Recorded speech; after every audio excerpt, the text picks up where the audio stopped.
sont arrivés. Mais je crois que ce qui est important, comme je le dis, comme j'ai eu à le dire en conférence de presse de publication de liste, ce match-là s'inscrit vraiment dans la progression de l'équipe nationale et surtout la préparation de la CAN.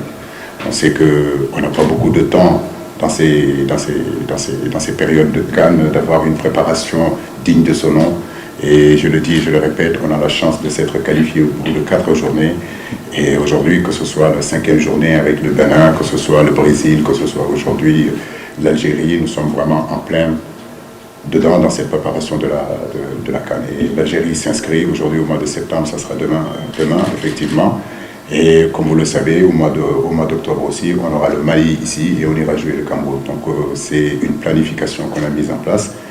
Et c'est 2 grandes équipes d'Afrique et de très grands joueurs aussi sur le continent africain et puis de très grands managers, de grands entraîneurs. Donc j'ai envie de dire que demain, ça sera un très grand match et nous avons envie d'être à la hauteur de cet événement-là. Comme le coach l'a dit, 2019, c'était déjà il y a très longtemps et je pense qu'on a beaucoup appris de ce match-là parce que ça nous a servi à mieux préparer la finale qu'on a su gagner au Cameroun. Et je pense qu'aujourd'hui, c'est un autre match qu'on va jouer contre l'Algérie. Et ça fait plaisir surtout pour le peuple sénégalais, pour le pays, de recevoir ce genre de match chez nous. On n'a pas eu ça depuis très très longtemps, depuis la Côte d'Ivoire, je crois. Et l'Algérie est une grande équipe du continent africain. Aujourd'hui, pouvoir jouer ces genres de matchs-là, ça fait plaisir et ça fait plaisir au continent africain aussi. Merci. Au suivant. Bonjour coach, bonjour Iggy. Alors coach, le match contre l'Algérie, ce sera également un match dans le match entre Aliou Cissé et Djamel Belmadi. Lors des 2 derniers matchs contre l'Algérie, le Sénégal a perdu, mais quelque part aussi c'est Aliou Cissé qui a perdu contre Belmadi. Est-ce que vous appréhendez ce match en ayant à l'esprit justement de prendre entre guillemets une petite revanche sur Belmadi, tactiquement parlant? Pour Ibi, vous avez pratiquement plus de, ou bien 100 sélections, vous avez atteint le cap des 100, vous avez pratiquement tout réalisé avec les Lions. Est-ce que vous appréhendez cette dernière campagne en Côte d'Ivoire comme votre dernière grande sortie avec l'équipe nationale? Bien sûr que la question se pose toujours parce qu'avec Djamel Belmadi, je crois qu'on a pratiquement des destins similaire. Il a été international dans son pays.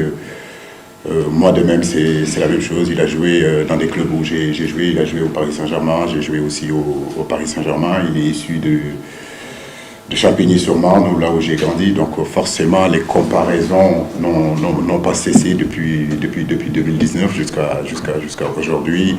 Est-ce que c'est le meilleur entraîneur? Est-ce que je suis le meilleur entraîneur? Est-ce qu'il nous a battus? Donc, mais bon, comme je le dis, effectivement, on a perdu 2 matchs en 2019. Ghana l'a bien dit.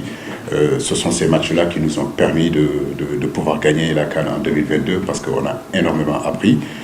Ce sont ces matchs-là, ces confrontations-là qui ont fait qu'aussi on s'est qualifié à nouveau à la Coupe du Monde. J'ai envie de dire que depuis 2019, on s'est refait. On a répondu présent à toutes les compétitions que tu sais sur le continent, une équipe nationale pouvait le jouer. Ça prouve notre caractère, ça prouve notre force, ça prouve qu'on a grandi et ça c'est intéressant. Mais en réalité, c'est pas Djamel et moi qui allons jouer demain.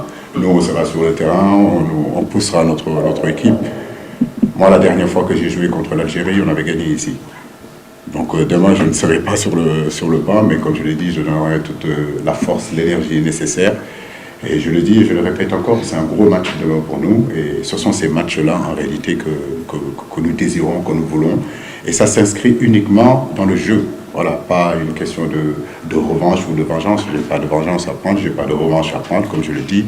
On a perdu une finale en 2019, on est retourné à la Coupe du Monde, on a gagné en 2022 la finale, on est resté à la tête du continent africain depuis un bon bout de temps, même si le Maroc y est. Donc je dis que nous continuons notre bonhomme de chemin et si on doit dire la vérité, de 2019 à aujourd'hui, si on regarde les performances des 2 équipes, je crois que le Sénégal est au-dessus. Maintenant, il faut le montrer sur le terrain.